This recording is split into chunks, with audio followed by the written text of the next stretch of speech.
No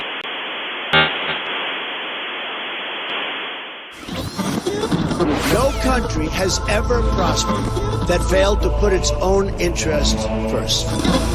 We will no longer surrender this country or its people to the false song of globalism. New Right Network presents Right Now, the featured podcast of New Right Network. Mobilizing, countering the left, energizing the right. New Right Network, home of the New Right movement.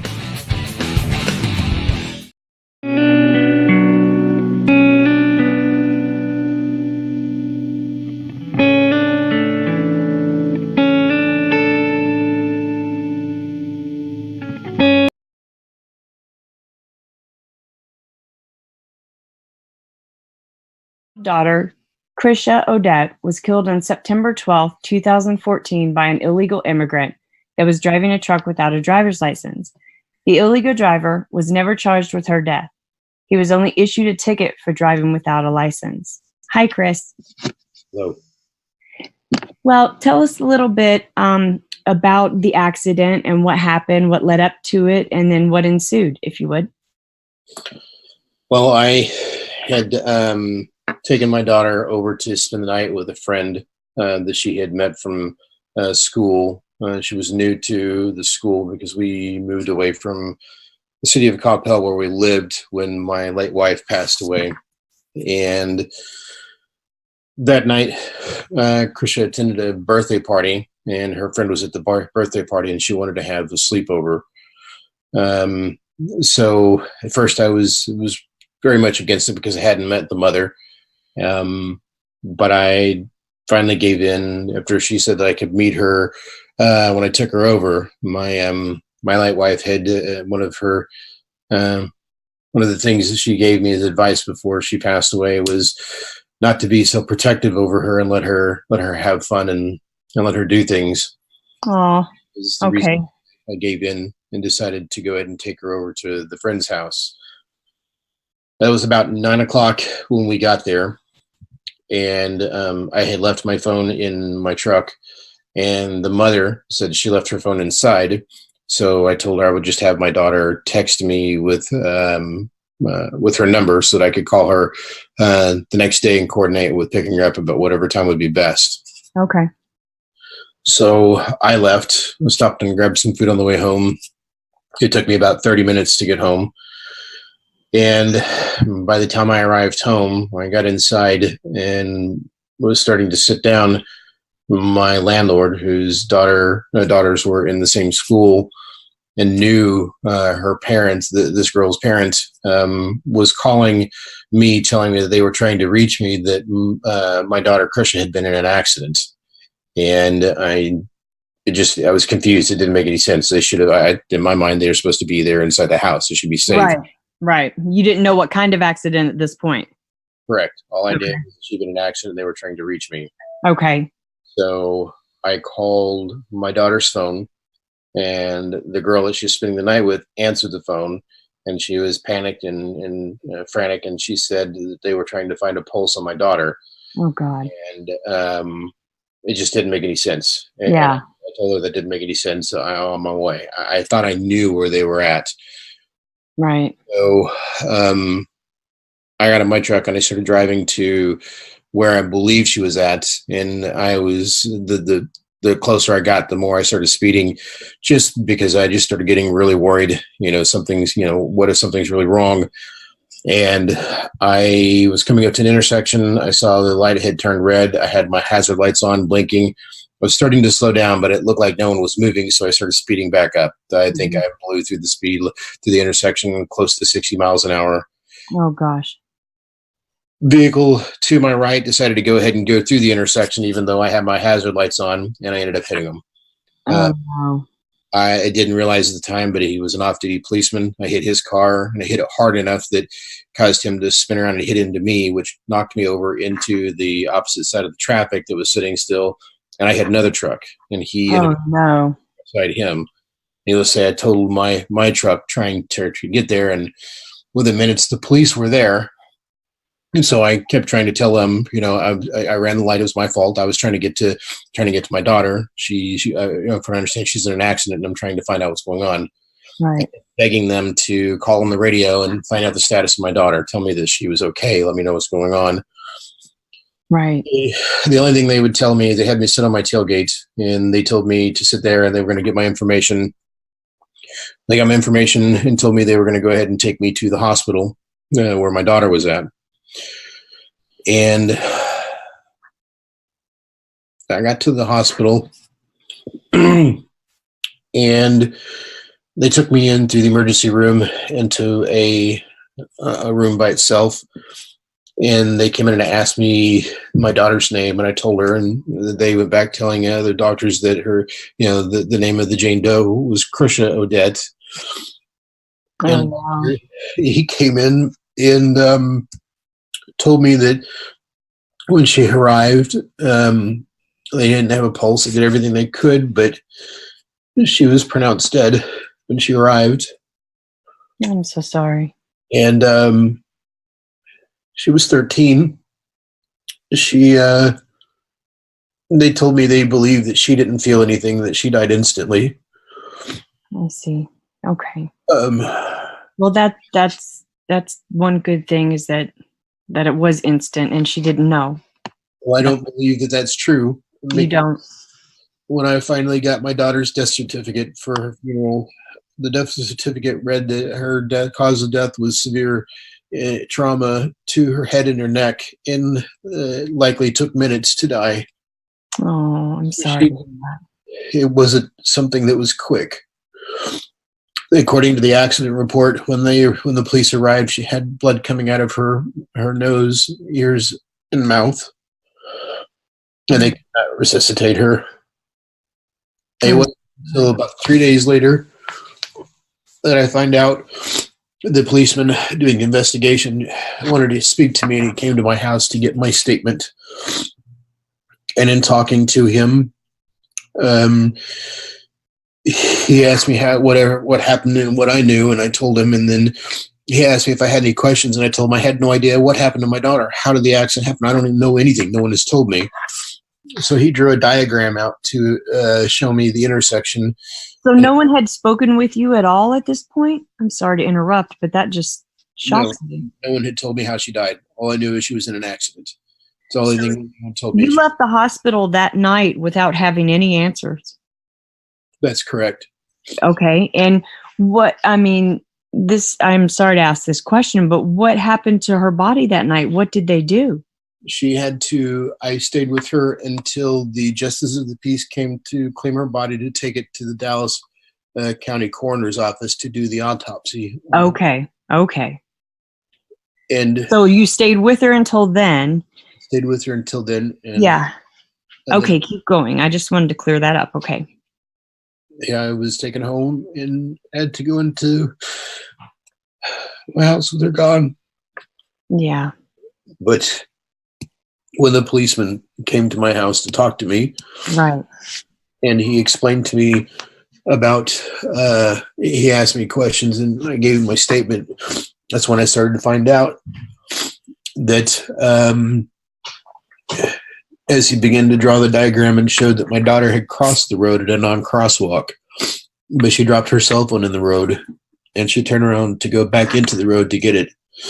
The side of the road that she was on, the oncoming traffic there saw her, and they stopped. They managed to slam on their brakes and stop 20 feet short of her, according to the accident report.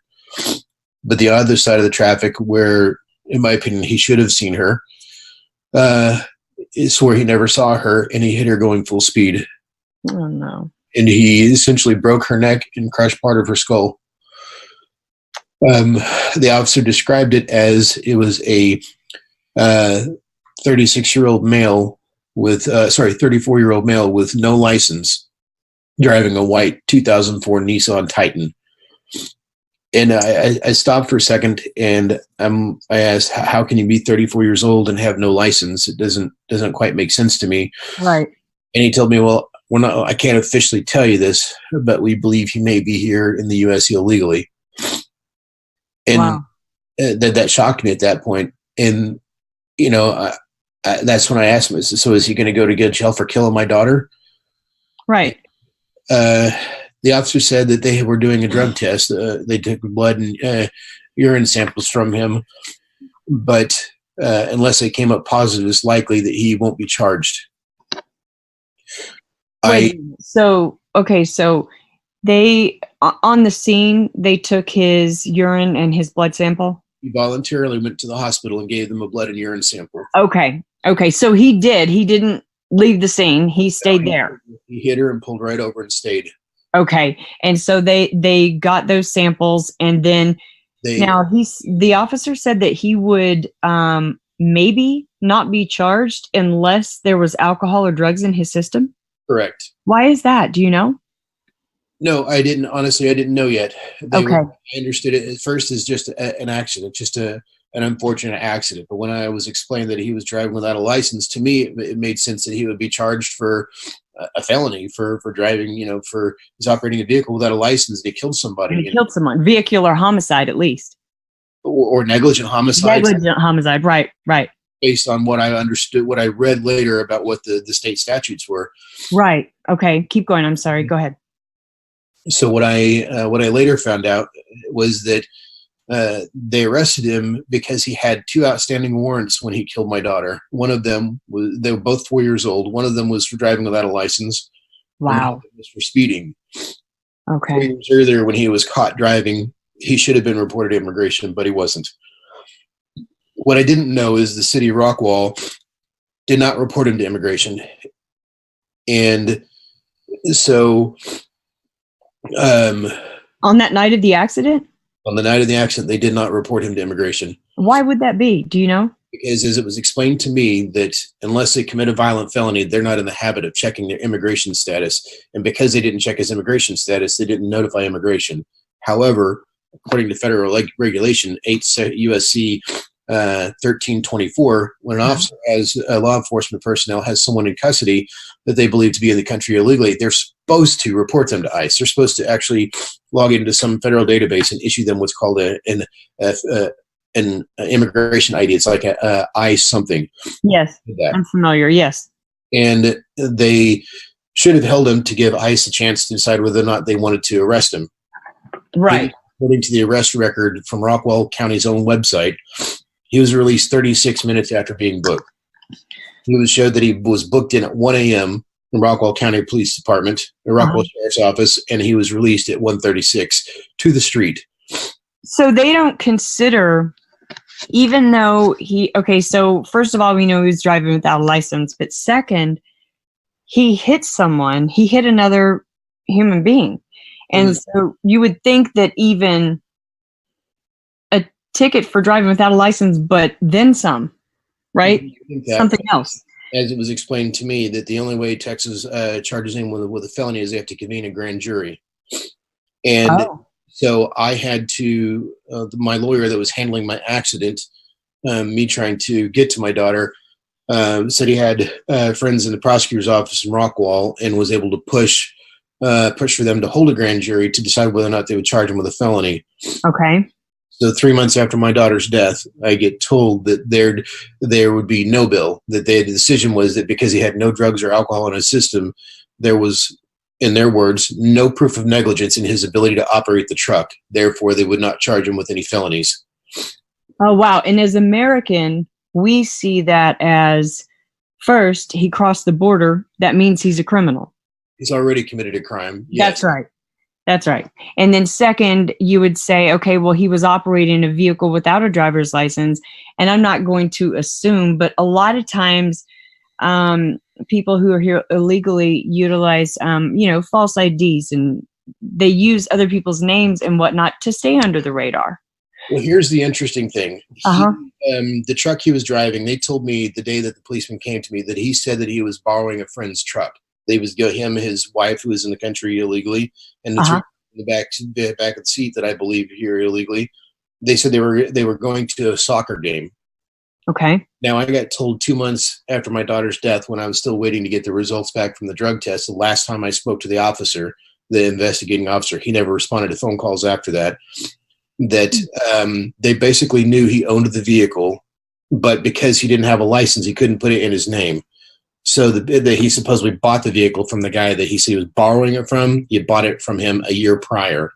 Now, the strange thing about this is the vehicle that this guy supposedly bought from his friend, Mhm. friend is still carrying insurance on it a year after he sold it.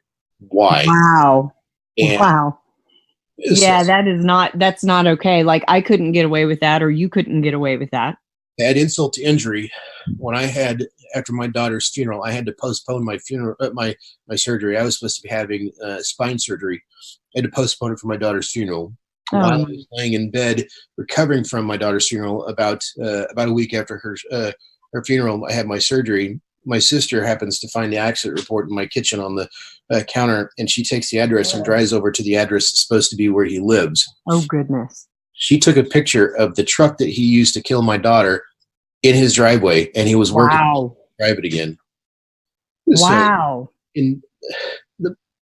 I am so sorry. That has got to be shocking. You could see a dent on the bumper that matched the bruise on my daughter's leg that I saw as I had her rolled in for her cremation. So I know he was driving the same truck that he killed her with. And I pointed that out to the prosecutor's office when they were preparing me for the fact that he may not be charged with anything. I said, he has his vehicle again already and he's driving again. Are you going to do anything about it? And they told me that they have to catch him in the act, but they weren't actually looking to catch him in the act. Now, again, well, in order to catch someone in the act, you have to be following them and pursuing them. yes. Or, would they suggest that he go out and commit another killing in order for something to happen? Because the fact is, when he was in the act, they didn't do anything. Now, again, under federal immigration code, the very same code that talks about the penalties for someone coming here into the country illegally, it states that if a person is here in the country illegally and commits a crime that results in either severe bodily injury or death, that the possessions that they have are to be confiscated. Now, I'd like to know, and anyone who's helping them, such as the person who happened to give him that vehicle that he bought, should have been charged as well. But he had the truck that he killed my daughter with given back to him. And the person that he supposedly bought it from apparently was never charged for aiding him. Wow. So the last thing that this policeman said to me when I was calling to get the status of the drug test is he said, "Mr. Odette, I hear you blame the guy that was driving the truck, and I hear you blame the mother because of her not watching your daughter good enough. But you have to remember, it was your daughter that chose to go back in the road." Wow. He said that? That's exactly what he said. It's my daughter's fault that she's a kid. She's just a kid. Year-old jaywalker, apparently, and the punishment in Rockwall for jaywalking is limited to it up to death. Wow. Because she didn't cross at a crosswalk. So this whole supposed, that pedestrians have the right of way is not true. I don't know where that supposedly exists, but I think in California that exists, but that's the only place. So she killed for crossing the road at a non-crosswalk, and he gets the vehicle he killed her with back. He's driving it again without a license. He still, to this day, as far as I can find under public information, has no driver's license. So he was driving while he was waiting for a grand jury hearing to decide whether or not they were going to charge him with a felony. He's still driving a truck without a license, the very truck that he already killed a child with. Right, and quite possibly driving himself to the court. I have no idea. It's questionable. It's an honest question because, since he has the vehicle still, that hasn't been taken, and no one else has been charged with anything with aiding him in this situation. It seems that, I know you really want to reach for anything. Is there any avenue that we could go down to where you could get justice for your daughter? And I see it's the system. The system is so antiquated and outdated for today's needs that at every turn you're held down and you can't do anything. But it's not just that it's antiquated. It's just not being enforced. Right. Well, that's true. You're right. It took me 2 years. I finally, in the lawsuit against the insurance company dealing with my daughter's death, I finally chose to settle with them to just take the settlement that they were offering because I wanted to be able to talk publicly about what happened to my daughter. Right. I So when see. I did that, I started writing letters to congressmen, politicians, trying to get someone involved because it just didn't make any sense that this couldn't possibly be the only answer. Oh, well, sorry for your loss, and then move on. I know. Congressman Michael Burgess was the only one that actually responded and got involved. He's very passionate about your situation. And when I saw that video that you have on your website at what is your website? It's Justice For the Krisha. number 4 Yes, Krisha. Krisha. Krisha.com. Okay. Yes. Well, I saw his video, and Mr. Burgess was very, very moved by you and your mom visiting him. Yes. What happened there? What prompted you to go visit the congressman? Well, she was telling me that I should start writing congressmen and politicians and get someone involved because, this is something that people would be concerned about and passionate about. And it was starting to happen to be the presidential election cycle. And so I did write several politicians, and the majority of them pretty much ignored me. Right. I received one that basically said, we need your support. Please donate to my presidential fund. I received one that actually their office said, he's really busy and we'd like to talk to you. We'll get back to you as soon as we have a spot in our schedule that allow that. And it's been 2 years since I heard from that office either. Okay. So Dr. Burgess was the only one. He invited me to come to his office in Louisville and to sit down with him. And I explained to him everything that happened. And I told him where I was at with my fight and not understanding what happened and why immigration wasn't involved. And I told him that he was never reported to immigration. I even told him that according to the prosecutor, that's not their practice, that they do return people in, but they didn't. And it was proven whenever he contacted immigration and asked them why they did nothing. And they told him exactly what I had told him. They were never notified. So they issued a warrant for his arrest, and they went out to Rockwall and arrested him on January 8th, 2016. It was 2016. And so I believe he's in jail. I got called from an immigration officer that said he had to remain anonymous. I've honored that. And he told me at the time that they had arrested him and that ICE headquarters or DHS headquarters in DC had requested he not be given bail because he's a flight risk. That had he not, he'd already gotten a ticket before, but this time he was a repeat offender, and this time he'd killed somebody. So he was a flight risk, and that's the reason why they went after him, because he was a repeat offender. And so I'm under the understanding, he's not getting out. He's going to sit there and rot in jail until they decide what to do with him. And I got told, it could take up to 2 years for the judge to make a decision. Right.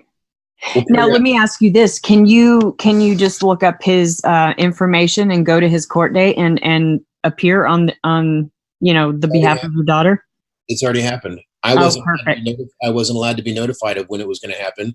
I wasn't allowed to know what was said. I wasn't allowed to be present. Oh. Yet again. And so whenever this happened, I couldn't stand there and see what was told. I never got to find out whether the immigration judge was told that he killed a child. Wow. But what I did find out was that the judge, and I found out after thinking he'd been sitting in jail for almost 2 years, I found out that the judge granted him bail.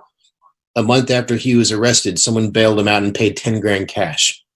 So he got to get out in February, the same month as my daughter's birthday. He's out running around free with his wife, who's here illegally, and his kids. How is that possible? I have no idea. The immigration officer said that he could let me see the judge's written disposition, but he couldn't give me it, and I couldn't have the name of the judge that made the decision either. So I never had time to actually meet with him in person and see it. But I finally called back asking last September, what in the hell is going on? Is there a status? And he tells me that he had lost. He had lost the immigration battle, and he had the opportunity to appeal. One of the federal databases showed that he filed appeal, and one of the federal databases showed that he didn't. But the end result was that he received a letter at the end of September at the beginning of September telling him that he had 30 days to turn himself in and collect the $10,000 that was paid to bond him out. And he said when he comes in, then they'll capture him, they'll arrest him, and they'll deport him. Well, I called at the beginning of October to find out what was going on, whether he got deported, expecting to hear yes. Yes. I had hesitation. I'm like, well, I said, do you really think he's going to come back for that money? And I got told, oh yeah, there's no way he's going to want to turn that down. Well, I call in October and I got told, well, the judge realized that he misspelled his name, so he had to reissue him a letter giving him an additional 30 days to turn himself in. Wow. Okay. Okay. And now what? So I call back in November to find out what the status is. And I got told, well, at the end of October, he failed to turn himself in. So we went out to arrest him, but he was gone. So now that's a shocker. I mean, of course he's gone. Of course, yeah. Who could have possibly imagined that he would run? Right. I mean, but and this is so disturbing because I mean, I hear, you know, the theme throughout your story is you're doing all the footwork, and you have to keep doing everything and initiating everything because, you know, it just keeps falling through the cracks. I mean, there are so many problems along the way and so many issues within the system that it's really hard to tackle. Where do you start on this? Exactly. Now I have to say again, Dr. Burgess has been very passionate about this because he's told me in my conversations with him that he is in committee meetings and on the House floor. He's mentioned me many times about what happened to my daughter. That's fantastic. It is. And yes. When I got the video of that just after the at the State of the Union address, it honestly brought me to tears seeing it. Me too. It gave my daughter's voice again there in the House. Yeah. It's sad because, as he told me when he was walking me to my taxi, I truly wish I'd never met you. I wish none of this had ever happened and we wouldn't have to be here, but I appreciate you being here.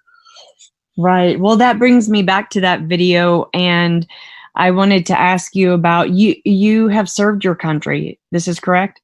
That's correct. I served 12 years in the National Guard and Reserves, and I got out because I was in Afghanistan serving as a DoD contractor. I went on to inactive status to get combat experience with my second MOS, which is UAV pilot. Right. Okay. And while I was in Afghanistan in 2010, 2011, my late wife contacted me through email and told me I needed to call home. It was an emergency. And when I called her, she told me that she had just gone to the doctor and she had to have an emergency mammogram because I found a really huge lump in her left breast. Oh, no. And she said that she was really worried because the nurses couldn't tell her the results of the test, but they were all in tears and told her that she needed to get her personal affairs in order. Oh, that's terrible. I'm sorry. She's scared. She doesn't know what's going on. And so I contacted my command, and within 24 hours, I managed to get back home. So I went with her to meet an oncologist, and the oncologist told us that she was diagnosed with what's called triple-negative breast cancer. Oh. It is a rare form of breast cancer that has a 75 to 78% mortality rate. Very few women who are diagnosed with it survive. In fact, I've only met one woman that was a friend of hers that I know of that had the same cancer that's ever survived. Oh, and I'm so sorry. She fought as hard as she could, but she passed away on our 10th wedding anniversary. Oh. 2 years later, the doctor said, she asked the doctor if she was going to survive it, and she started crying and walked out. And I asked her again, "Is she going to survive?" And she said, if she responded to the treatment really well, she might make 2 years. She passed away 2 months shy of being a full 2 years. Okay. So I had to tell our daughter at the time, who was 12, that mom didn't make it. Right. And then I had to bear my daughter 15 months later. Wow. After having promised mom that I would take care of her. I know. So, well, I know this. I do know that you did your best, and that apparently you were a really good dad, and you and your daughter were very close. And she depended on you after she lost her mom, you know, and I've seen the pictures of her, and she looked like a happy child. She really did. She was stronger than me because I remember in the video where Mr. Burgess is speaking about you, and about Krisha, and he said that your mother and you had gone into his office, and that your mother was very concerned about you because you just weren't getting over it and you just couldn't get through it. And now that I hear, all the details of the story, I can completely identify with why you were in such a position. I mean, you had just lost your wife, and then now your daughter, and now you're by yourself trying to get some sort of closure around it, and you can't. I really empathize with that. I mean, I really applaud your efforts for actually, taking your time to make this message really clear and to share it as many times as you can. I really applaud that. It has to be fixed. My daughter deserves justice, and nobody, she does. People shouldn't have to lose their kids to something that is completely preventable. That's right. Kids, husbands, wives, brothers, sisters, uncles, aunts. This shouldn't be happening. You're right. It shouldn't. And, a lot of people have the misconception that this only happens in border towns. But the fact is, I was made aware by Sabine Durden, who is another angel mom, that, you angel people have all come together and you communicate together to give each other support. And there's a huge movement with this now. We're trying very much to get everybody united, to be one loud voice, to show everybody that seems to think that, this is as Speaker Pelosi called it, a manufactured crisis, because she knows, I have no doubt that she knows that this is not manufactured. But the fact that around 4,000 to 4,100 American citizens are killed every year by illegal aliens. That's a huge fact. And it's underreported or not reported at all. And I found out on my own because I wanted to know, when I was looking at the arrest record for him, I thought it was odd that he was listed as being white. And I'm like, that doesn't make any sense. He's Hispanic. Right. My late wife was Puerto Rican. She's Hispanic. So, why would she be listed as Hispanic, but he's listed as white? So I looked up under their arrest record history under driver's license violations, and I found that about 90 to 95% of the people listed there were listed as white, but they had Hispanic names. There was a few people listed there with Hispanic names. So as I told Dr. Burgess, I believe that those people that are listed as white most likely are illegal, and they're listing them as being white instead of Hispanic, because if they listed them as being Hispanic, then anyone who tried to do a review, try running reports or doing a review on the epidemic that's going on in Rockwall alone, that it would start showing these crimes, the amount of crimes that are being committed by illegals, because these different outlets like to say, well, people who are here illegally commit less crimes than U.S. citizens. It's simply not true. The federal level, you can track some of the information, but on the local level, the police departments don't. Don Rosenberg, a good friend of mine, his son was killed in California in 2010 by an illegal alien, and he's been fighting this battle longer than most people that I know who's had this, and he's found out himself, that they don't want to tell you the truth about it, that there's no one wants to actually factually track the amount of crimes committed by illegal aliens. They either choose not to charge them with a felony so that they don't have to report them to immigration, or they choose not to charge them at all. In my daughter's case, the man should have been charged with a felony, but instead they give him a ticket for driving without a license. And like I said, it's been 4 years since that happened, and I still can't find a record for him driving without a license in Rockwall, let alone the records for him being charged with driving without a license in the other city. Right. Well, and the fact is, there's so much fraud with this. Again, I mean, that's with the statistics and trying to track this to see accurate numbers of who's really an illegal and who isn't. I mean, the fact is they lie because they don't want to get caught. Exactly. They told me that whenever they were looking, when I was getting ready to convene the grand jury for my daughter's death for the accident, that he had no driving history. I said, that's ironic that you couldn't find a driving history since he didn't have a license. How are you going to find a driving history? Exactly. The only ID that they found on him was a Mexican ID. Not even Mexican driver's license, just a Mexican photo ID with him. And that's all I had. He had been in the country for 15 years illegally when he killed my daughter.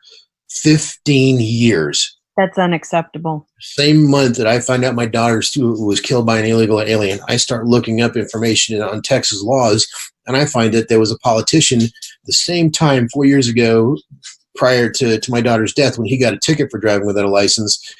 There was a Democratic politician in the Texas House of Representatives that had the state's laws amended to allow illegals to be able to get driver's license, so that in his words, to allow these people who are here illegally to come out of the shadows and not, and start being law abiding. And right. Well, that doesn't, there is no incentive. This is my thinking. So far, I can't come up with an incentive for anyone who is here, who has crossed illegally, to become a legal U.S. citizen. Can you? There's absolutely none, because like in California, if you get a driver's license, whether you're here illegally or not, you're automatically registered to vote. So now you have people here here in the U.S. illegally showing a photo ID that's from California, and supposedly they're not voting, but I don't see anything proving that they're not voting, that they're being turned away. But now all that does is open the door to allow people who are not U.S. citizens to participate in things like voting. The whole argument is, the Democratic people want to have this as a voting base. Well, if that's the case, that right there's a pretty good point of proof that that's exactly the whole reason why it's there. If you come here legally, like Sabine did in his example, coming here legally, she had to sign a sworn affidavit saying that she wouldn't take any kind of state assistance being here. Right. People come here illegally, they don't have to sign that. So they get the red carpet rolled out. They get insurance. They get housing, food. And it's just a smack in the face for all Americans. It really is. It is. I keep arguing this. I don't have a choice in my taxes being taken out of my paycheck, and I don't have a choice in where that money is being spent. So I'm having money taken out of my check to go towards helping out people coming here illegally, like the person that killed my daughter, and they're getting to have insurance, they're getting to have all these social benefits, while people who come here legally and pay thousands of dollars to get here, they're having to abide by the laws like I'm expected to, and these people essentially get carte blanche. They get away with stuff. It makes absolutely no sense. There is no incentive. Like there was another lady that was on Fox News a few nights ago that talked about her obligation for becoming a U.S. citizen, and she was expected to learn the language. She was expected to be able to read and write and know American history. Part of that process, they call that patriation. So when you have to go through that process, you're patriating to become a U.S. citizen. When you come here illegally, and it doesn't matter whether you're from South America or you're from Turkey or you're from China or Russia, it doesn't matter what country you're coming from. When you come in here illegally, you're not learning the language. You're not patriating and becoming a part of the American culture. You're bringing your culture here and choosing to continue to live in that culture. And then you have these small groups or sects of people who are here illegally, and they congregate in the same little circles, so they continue to live and hide in, as they call it, hide in the dark or being underground. And the only thing that does is it continue to breed the mentality that it's okay to commit crimes. That's why you have people driving around without licenses, killing people illegally, or going on shooting sprees and killing officers, or you name it. I mean, the federal statistics on crimes being committed and people sitting in federal prison right now of illegal aliens is staggering. It is. Third of everybody in federal prison right now are people here in the U.S. illegally who have committed a violent crime. As the president stated in the State of the Union address, from 2017 to 2018, the last year that we currently have of full statistics, 4,000 murders by illegals. I mean, and one is too many, but 4,000, it's unreal. Those are only the 4,000 that were actually reported and charged. That's right. That include the ones that, like in my daughter's case in 2014, her name is not on that. Her list is not in that statistic of people that were killed by illegal aliens because he was never charged with it. It's my daughter. Oh, that's right. That's right. So the number is definitely not accurate. If anything, it's much, much greater. The numbers that we have are based on what non-sanctuary cities are actually reporting. Right. You've been listening to New Right Network, mobilizing, countering, energizing. Online at newrightnetwork.com.